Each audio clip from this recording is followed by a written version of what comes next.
Hello students, good morning. We will learning your topic number 3 from Science 2, Science and Technology part 2, that is nothing but the environmental management. See, environmental management we have already seen what is mean by environment, what is mean by ecosystem, what are the producers, what are the consumers, what are the decomposers. These all terms we have already seen. See, in this video we are going to learn the new concept that is nothing but the food web and food chain. Before seeing the food web and food chain, here are some questions for you, and we will discuss about the answer of these questions. See, पहा, आपण environmental management हा topic पाहतोय. Environmental मॅनेजमेंटमध्ये मी तुम्हाला सगळ्यात पहिल्यांदा एन्व्हायरमेंटची व्याख्या सांगितलेली होती. एन्व्हायरमेंटची व्याख्या म्हणजे काय हो थोडक्यात, environment is nothing but the surrounding around us which consist of living things, non-living things, and these living things and non-living things depend on each other for the survival. That is nothing but the environment. Then after that we have seen the what is ecosystem. पहा, first question here, what is ecosystem and what are the components of ecosystem. हे देखील आपण पाहिलेलं आहे. परत एकदा हे question म्हणजे ह्या क्वेश्चनची उत्तरं आपण पाहिली आहेत, पण ती उत्तरं ह्या क्वेश्चनची आहेत हे सांगायचं राहून गेले, किंवा तुमच्या पुस्तकामध्ये काही क्वेश्चन्स दिलेले आहेत सिरियली, ते आपण आजच्या लेक्चरमध्ये घेते. ओके, पहा, सगळ्यात पहिला क्वेश्चन आहे what is ecosystem and components of ecosystem. See, all of you know that what is mean by ecosystem. Ecosystem it is a combination of two things. Which things or which components? Ecosystem, it is a combination of two components that are nothing but the biotic component and abiotic component. Biotic component and abiotic component and interrelation between biotic component and abiotic component means biotic components are nothing but the biotic component कोणाला म्हणायचं, biotic components are nothing but the living things and abiotic component कोणाला म्हणायचं, are nothing but the non-living things. दुसऱ्या प्रश्नाचं पण उत्तर आपल्याला मिळालं. components of ecosystem, which components? These are two components, biotic components and abiotic component. पहा, मी तुम्हाला एक उदाहरण पण दिलेलं होतं. समजा तुम्ही तळ्याच्या काठी बसलेला आहात, तिथे काही पक्षी आहेत, तुम्ही आहात, सूर्य आहे वरून, दिवसाचं गेलेला आहात, तर कोणत्या थिंग्सला बायोटिक कॉम्पोनंट म्हणायचं आणि कोणत्या थिंग्सला अबायोटिक कॉम्पोनंट म्हणायचं हे मी तुम्हाला सगळ्यांना सांगितलेलं आहे. जे काही लिव्हिंग थिंग्स आहेत त्यांना आपण काय म्हणणार आहे, बायोटिक कॉम्पोनंट म्हणणार आहे. And whereas the non-living things are called as abiotic thing, means the plants, bird, animal, these are called as fungi, bacteria, these are called as biotic components. And second one is the जे Biotique component नाहीत म्हणजेच जे non living things आहेत. Non living things कोण कोण असतील मग, soil असेल, वॉटर असेल, रॉक्स असेल, these are called as abiotic. Soil, water, rock, sun, these are called as abiotic component, but these two are depend on each other. See, without water plant can grow? No. पाण्याशिवाय झाडं वाढतील का हो? वाढत नाहीत. पहा, आपल्याला त्याच्यानंतर आणखी जर दगडांमध्ये काय येतात, तो फंजा येतात. दगडांशिवाय फंजा येऊ शकतील का? येऊ शकत नाहीत. म्हणजे हे दोन कॉम्पोनंट एकमेकांवरती डिपेंड असतात आणि याला कलेक्टिव्हली काय म्हटलं जातं, इकोसिस्टीम म्हटलं जातं. पहा, दुसरा क्वेश्चन आहे what are consumers and what is the criteria for the classification of consumers. आता पहा, याचं उत्तर तुम्हाला माहिती आहे, पण त्या उत्तराचा हा प्रश्न आहे हे सांगायचं राहून गेलेलं, म्हणून आज आपण बघतोय. पहा, what are consumers. We have already seen what are producers. Producers are nothing but the components which produces their own food or which does not depend on any other component. पहा, प्रोड्युसर म्हणजे कोण, तर जे स्वतःचं अन्न स्वतः तयार करतात त्यांना प्रोड्युसर म्हटलं जातं, की जे अन्नासाठी दुसऱ्यांवरती डिपेंड नसतात. पहा, मग प्रोड्युसर्स कोण आहेत, तर plant, these are the producers. Question is what are consumers. We are consumers because आपण काय करतो, आपण स्वतःचं अन्न स्वतः तयार करतो का? नाही करत. कोण करतं? झाडे करतात. आपण काय करतो? खायचं काम करतो. So we are the examples of consumers. So definition काय करता येईल? कंझ्युमर कोणाला म्हणायचं? Consumers are the component which are depend on producer for the feeding or for the survival.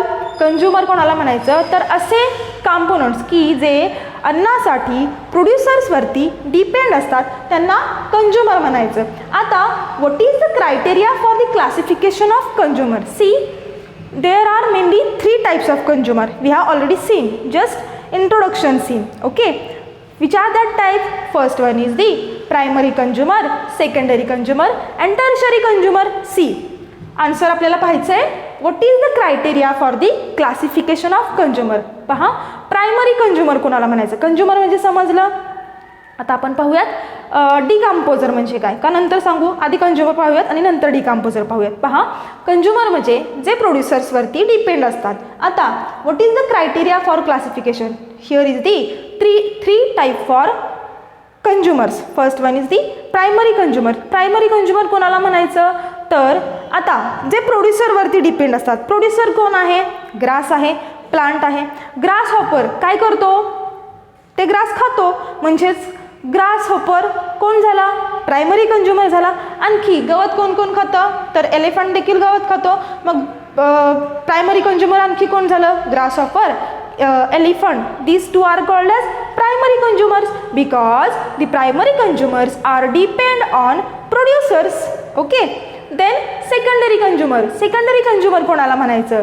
These are the animals or these are the components of ecosystem which depend on carnivorous and herbivorous. Means पहा, frog, fox and owl. आता गवताला कोण खाते? नाकतोडा खाते, बरोबर. त्या नाकतोड्याला कोण खाणार आहे? बेडूक खाणार आहे. म्हणजेच बेडूक कोण झाला? बेडूक काय झाला? सेकंडरी कंझ्युमर झाला, बरोबर. आणखी मी तुम्हाला उदाहरणं सांगितली काही. म्हणजेच सेकंडरी कंझ्युमर कोणाला म्हणायचं? The components which are depend on carnivores as well as herbivores. म्हणजे बेडूक काय करू शकतो? तो काय कुणाला खातो? नाकतोड्याला खातो, म्हणून त्याला आपण म्हणायचं सेकंडरी कंझ्युमर.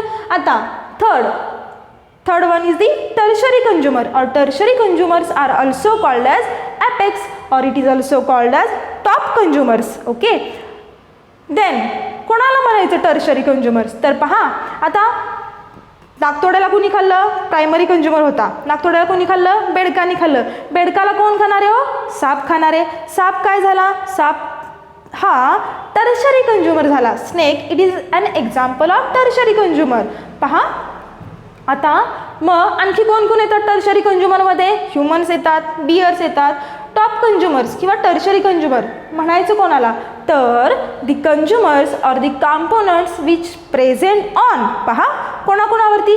सापाला कोण खातं? सापाला पुन्हा गरुड खातं. आणि गरुड जेव्हा मरतो तेव्हा काय होतं? त्याचं डिकम्पोजिशन व्हायला लागतं, तो कुजायला लागतो. त्याचं जे काही शरीर आहे ते काय होतं? कुजायला लागतं. आणि त्या कुजलेल्या शरीरावरती काय होतं? मायक्रो ऑर्गॅनिझम्स ग्रो व्हायला सुरुवात होते. पहा, मी तुम्हाला इथे एक सिस्टीम सांगितली. पहा, टर्शरी कंझ्युमर बघतोय आपण. टर्शरी कंझ्युमर्सला टॉप कंझ्युमर्स म्हटलं.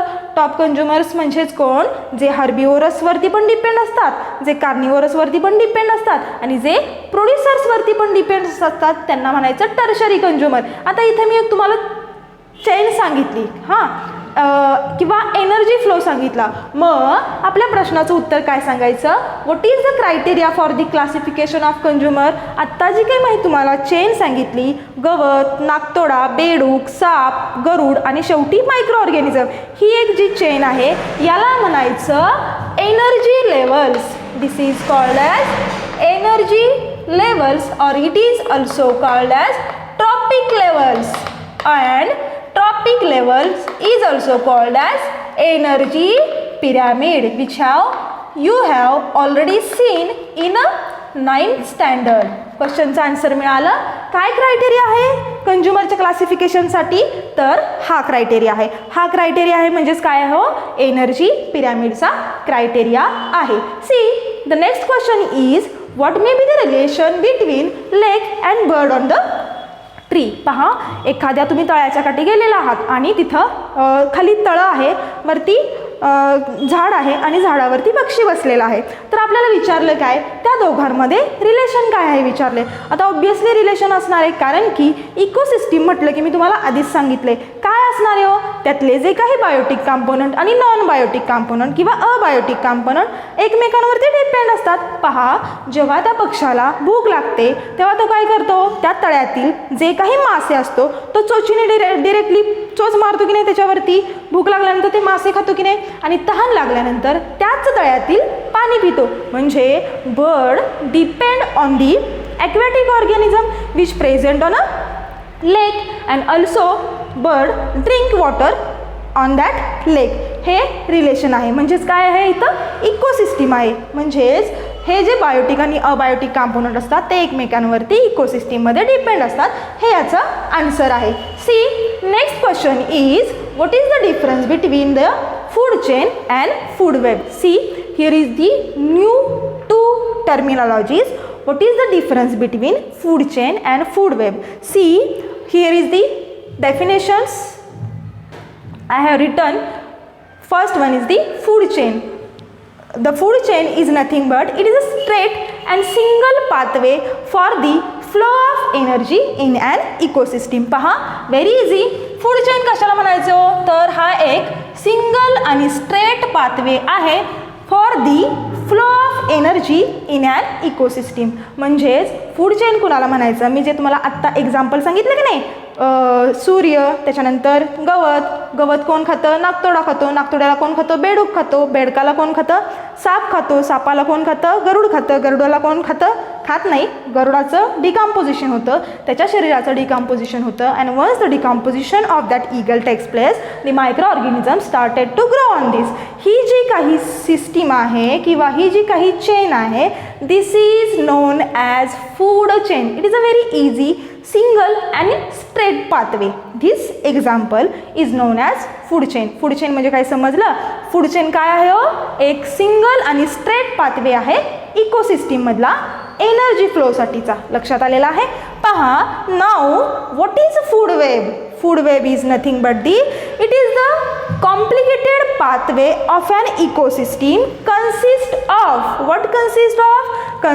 of numerous food chains through which the energy flow. See, आता पहा, फूड वेब कुणाला म्हणायचं, फूड चेन समजली, तुम्हाला मी सांगितलं. फूड वेब काय सांगितले हो, it is a complicated pathway. कसला पाथवे आहे, कॉम्प्लिकेटेड पाथवे. का, ऑफ ॲन इकोसिस्टीम. इकोसिस्टीम मधला complicated pathway which consist of numerous food chain. लक्षात आलं. फूड चेन कुणाला म्हणायचं, straight and single pathway. And when number of food chains are collect each other, किंवा जेव्हा number of food chain एकत्र येतात तेव्हा तिथे एक कॉम्प्लिकेटेड पाथवे तयार होतो, त्याला म्हणायचं food web. That is called as food web. And what is the difference between these two. Difference सांगायचं म्हटलं तर काय सांगणार आहे, food chain it is a single and straight pathway, food web is a complicated pathway. Here is the single chain included, here is the number of food chain included. आणखी काय सांगू शकतो, इकोसिस्टीम मधला हा स्ट्रेट पाथवे आहे, ecosystem मधला हा complicated pathway आहे. समजलेला आहे. परत एकदा सांगते, फूड वेब म्हणजे it is a complicated pathway and it occur when number of और numerous number of food chain are collect together. जेव्हा एकत्र खूप साऱ्या फूड चेन्स एकत्र येतात, जसं की मी तुम्हाला एक उदाहरण सांगितलं, अशा खूप साऱ्या फूड चेन एकत्र आल्यानंतर पिक्चर मला पॉसिबल झालं तर मी तुम्हाला उद्या दाखवेन, त्याला काय म्हणायचं, फूड वेब. तर आजच्या लेक्चरमध्ये आज आपण काय पाहिलेलं आहे हो, तर या 4 क्वेश्चन्सची आन्सर पाहिली. And what is the difference between food chain and food web हे देखील पाहिलेलं आहे.